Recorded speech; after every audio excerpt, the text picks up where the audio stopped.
హైదరాబాద్లోని ప్రజాభవన్ ఎదుట దళిత బంధు లబ్ధిదారులు ఆందోళనకు దిగారు. గత బీఆర్ఎస్ ప్రభుత్వం ఎన్నికలకు నెల రోజుల ముందే దళిత బంధు బెనిఫిషియర్స్ లిస్టు రెడీ చేసినా ఇప్పటి వరకు తమ అకౌంట్లలో డబ్బులు జమ కాలేదని లబ్ధిదారులు నిరసనకు దిగారు. తక్షణమే కాంగ్రెస్ ప్రభుత్వం దళితులకు న్యాయం చేయాలంటూ నినాదాలు చేస్తున్నారు. దీనిపై మరింత సమాచారం మా ప్రతినిధి రాజేష్ అందిస్తారు. గత టీఆర్ఎస్ ప్రభుత్వ హయాంలో విడుదల చేసినటువంటి దళిత బంధుకు సంబంధించిన బకాయిలను అప్పట్లో బీఆర్ఎస్ ప్రభుత్వం విడుదల చేయకుండానే వెళ్లిపోయింది. అయితే కాంగ్రెస్ ప్రభుత్వం అధికారంలోకి వచ్చిన తర్వాత రేవంత్ రెడ్డి తమకు న్యాయం చేస్తారని భావిస్తున్నారంటూ కొంతమంది లబ్ధిదారులు గతంలో దళిత బంధుకు ఎంపికైనటువంటి బెనిఫిషియర్స్ ఎవరైతే ఉంటారో వారికి వెంటనే నిధులు విడుదల చేయాలంటూ ప్రజాభవన్కి వాళ్ళు భారీగా తరలి వచ్చారు. ప్రస్తుతం మనం విజువల్స్ లో చూడొచ్చు. కొంతమంది బెనిఫిషియర్స్ ఎవరైతే ఉంటారో వాళ్ళు ఇక్కడికి వచ్చారు. అది హన్మకొండ జిల్లా దామిర మండలము పరకా నియోజకవర్గం నాకు దళిత బంధు మంజూరైంది. వెంటనే బ్యాంకులో అకౌంట్ తీసినాము. అకౌంట్ తీసిన వెంటనే ఎలక్షన్లో కోడ్ పడ్డది, డబ్బులు ఆపేసిన. ఆ బ్యాంకులో డబ్బులు వేసిన వెంటనే బ్యాంకులు డబ్బులు ఉన్నాయి, కలెక్టర్ గారి అకౌంట్లో ఉన్నాయి. ఆ డబ్బులను ఓల్డ్ పెట్టిన 10 lakhs 10 లక్షలు ఎంపిక అయినా నేను. మళ్ళీ కూడా ఉన్నారు. చెప్పండి మీ పేరు, మీరు ఎక్కడి నుంచి వచ్చారు? మాది హన్మకొండ జిల్లా పర్కాల్ మండలం. మాకు దళిత బంధు ఇస్తానని ఇవ్వలేదని వస్తుంది. అప్పట్లో బీఆర్ఎస్ ప్రభుత్వం ఉన్నప్పుడు కదా, అప్పట్లో కోర్టు పడ్డది కాబట్టి ఇవ్వలేదు. ఇప్పుడు ఇవ్వమంటే సార్ ఇవ్వనంటే మేము ఇట్లా వస్తాను సార్. మంత్రి గారిని కానీ కలిసినాం సార్. హన్మకొండలో మంత్రులు ఉన్నారు కదా, కలెక్టర్ ఆఫీస్ పోయినా అక్కడ కలిసినాం సార్. పోయినాం సార్. ఆమె ఏం సహకరించకనే కదా సార్ ఇక్కడ దాకా వచ్చింది. మేము 1500 మంది ఉన్నాం, 1150 మంది ఉన్నాం. రేవంత్ రెడ్డి గారికి మీరు వినతి పత్రం ఇస్తే గవర్నమెంట్ రిలీజ్ చేసేందుకు సిద్ధంగా ఉంది కదా. అదే సార్, అట్లా ఇస్తానని కదా వచ్చింది. మేము కరీంనగర్ డిస్ట్రిక్ట్ బెజ్జంకి మండలము.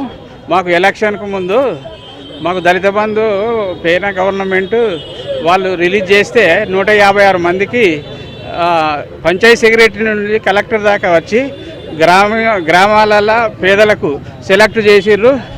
అయితే మనిషికి ఒక ఇంటికి 3 లక్షల రూపాయలు అకౌంట్లో కలెక్టరేట్లు. మీ ఎమ్మెల్యే రసమై బాలకృష్ణ ఉండే కదా, ఆయన అడగలేదు. రసమై బాలకృష్ణ గారు ఆధ్వర్యంలోనే జరిగింది అప్పుడు. డబ్బులు అయితే అంతలోనే శాసనసభ ఎన్నికలు వచ్చినాయి కాబట్టి ఇది అయిపోయిన తర్వాత ఇస్తామని అన్నారు. గవర్నమెంట్ మారిన మూలే మేము అక్కడ ధర్నా చేసినాము. ఇక్కడికి చూస్తే ఇంతకుముందు బట్టి విక్రమార్క గారిని ఇక్కడ కలిసి వినతి పత్రం ఇచ్చినాం. మేము తప్పకుండా ఇస్తాము అని అన్నారు. అసెంబ్లీ బడ్జెట్లో మేము బడ్జెట్ పెట్టి అప్పుడు కేటాయించి మీకు ఇచ్చే డబ్బులు ఇస్తామని అన్నారు. మరి అది మాకు 9 నెలలు కావస్తుంది కనుక మరి అది ఏది లేదు అని నిజంగా బెనిఫిషియర్స్కి వచ్చారా? మీ ఇప్పుడు బయట జరుగుతున్న ప్రచారం ఏంటంటే నిన్న మొన్న టీఆర్ఎస్కు కాంగ్రెస్ పార్టీకి కొద్దిగా గొడవ జరిగింది, దానిలో భాగంగా వచ్చారు, టీఆర్ఎస్ పార్టీ వల్ల వస్తున్నారనేది. లేదు మాకు పార్టీ లేదు. దళితులము పేదోళ్లకు ఉన్నోళ్లకు సెలెక్ట్ చేసినారు. వాళ్ళు చేసిన దానికే అవసరం వచ్చిందంటే ఇప్పుడు శృతి ఎంక్వైరీ చేసుకొని బెజ్జంకి నుంచి వెళ్ళి 156 మంది ఉన్నాం సార్. బెజ్జంకి మండలం 156 మంది సార్. గ్రౌండ్ అయింది. ఎస్సీ కార్పొరేషన్ కున్ను దీనికి తేడా వేరే కదా. దళిత బంధు కున్ను ఎస్సీ కార్పొరేషన్ కి ఏమైనా తేడా?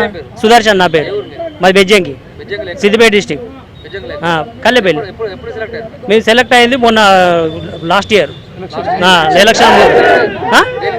ఎస్సీ దళిత బంధు సెలెక్ట్ రిప్రజెంటేషన్ ఇచ్చినాం. 4 సార్లు ఇచ్చినాం ఇప్పటికి. ఇక్కడ సార్ బట్టి విక్రమార్క సార్కి ఇచ్చాం. బట్టి గారికి ఇస్తే మాకు సపోర్ట్ చేస్తా అన్నాడు. ఆల్రెడీ బడ్జెట్లో ఉన్న అమౌంట్ కూడా రిలీజ్ చేస్తా అని చెప్పిండు. దానికి కార్పొరేషన్ కును దళిత బంధుకు సంబంధం లేదు.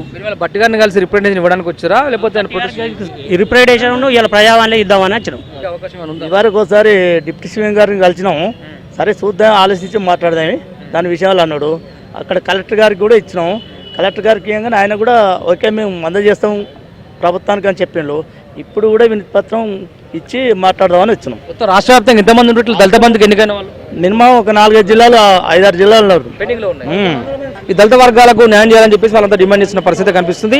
ప్రజాభవన్ నుంచి ఓటు